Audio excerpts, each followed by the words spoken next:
She TV.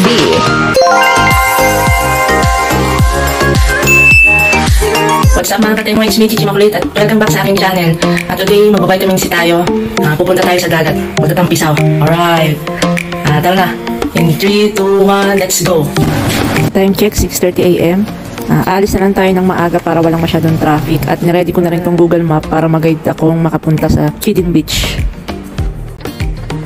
Sa mga may gustong mag-Chiding Beach, pero walang service, walang sasakyan, walang motor, walang e-bike, pwede pa rin kayong pumunta, mag-train kayo, bumaba kayo sa Chiding Station, then mga 2 kanto lang.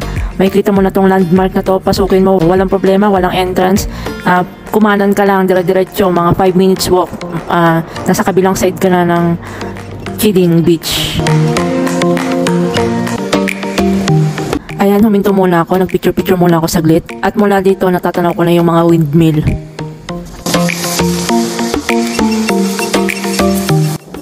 So ayan, malapit na tayo. Kung ito ang gusto nyong side na puntahan, doon pa rin kayo bababa sa Chiding Station. Then sumakay kayo ng taxi, tapos sabihin nyo sa Chiding Beach at dito kayo ibababa.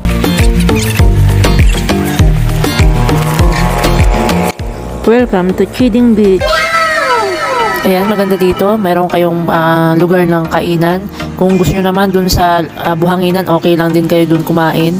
Ayan, mayroon din ditong CR. Pwede kayo magbihis, magpalit, magbanlaw. Sa mga nagtatanong, wala pong entrance.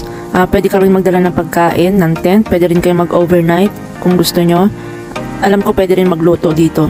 Basta lahat ng gagamitin, dala-dala ninyo. Basta huwag ka lang magdadala ng jowa ng iba. Alright!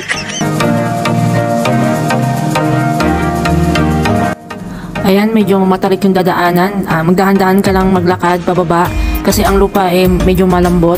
So baka mamay magkamali ka, gumulong ka doon na kayo magkita-kita sa baba.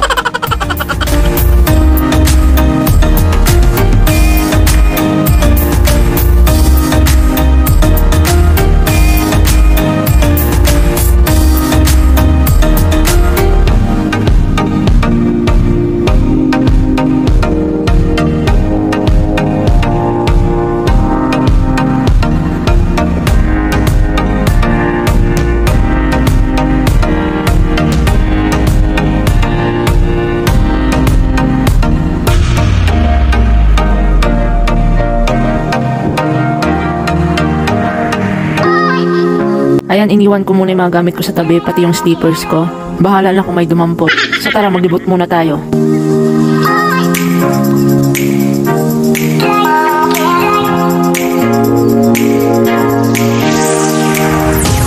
Yan, kung mapapansin nyo pag ganitong oras, mga 7 AM, mapapansin nyo yung shoreline malayo sa entrance.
nung una nagtataka ako bakit dito sa part na to ay may tubig.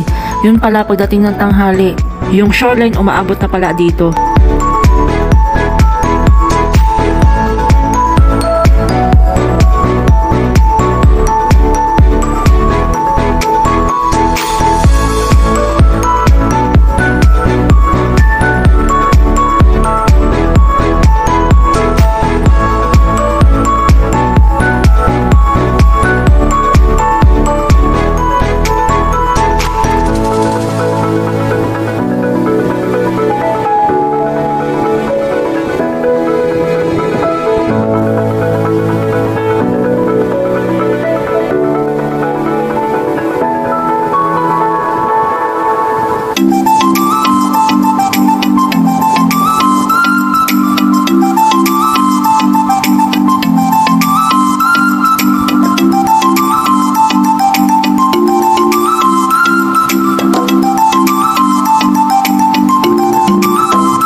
Habang naglalakad ako, napansin ko yung mga lupa may mga butas-butas. So nag-try akong maghukay ng isa kung may makikita ba akong seashells doon, pero ayun, wala, bokya.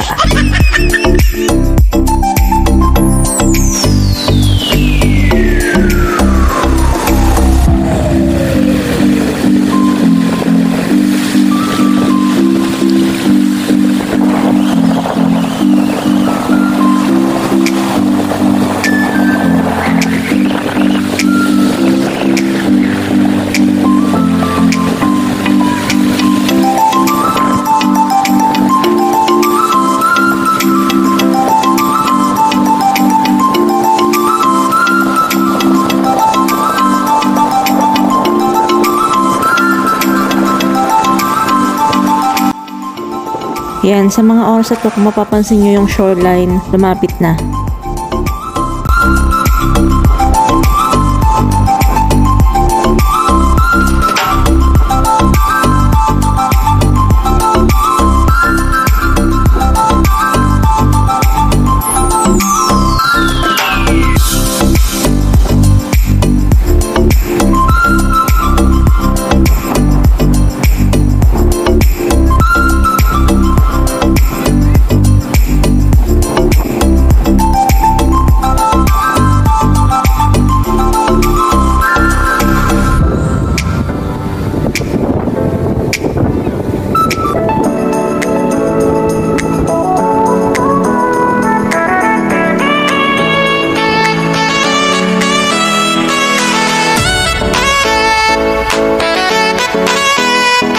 Yan, sa mga gustong maligo, huwag kayong mag-alala dahil meron tayong lifeguards.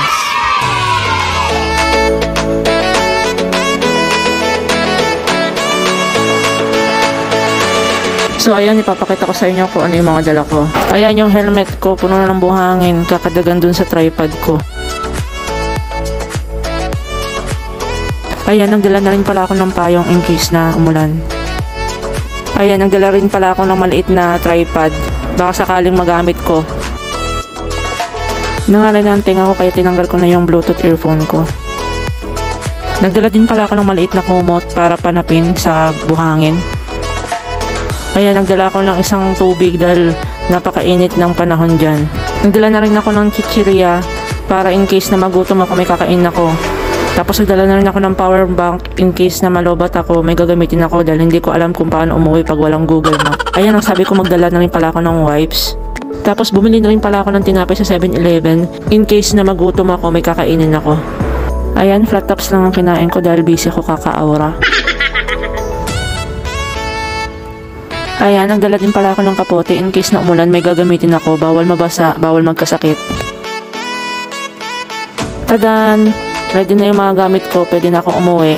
So, ang ending, yung mga dinala ko, hindi ko rin nagamit, hindi ko rin nakain. Tubig lang, tsaka isang chocolate ang nakain ko. Alright!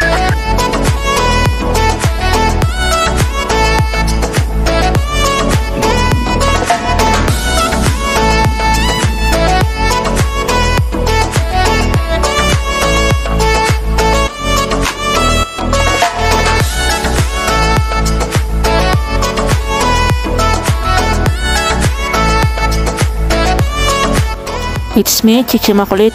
At kung bago ka pa lang sa akin channel, please like, subscribe, and hit the bell button para updated ka sa mga bago kong video. Bawal ang sad, bawal ang nega, just love, love, love. See you on my next vlog. Bye!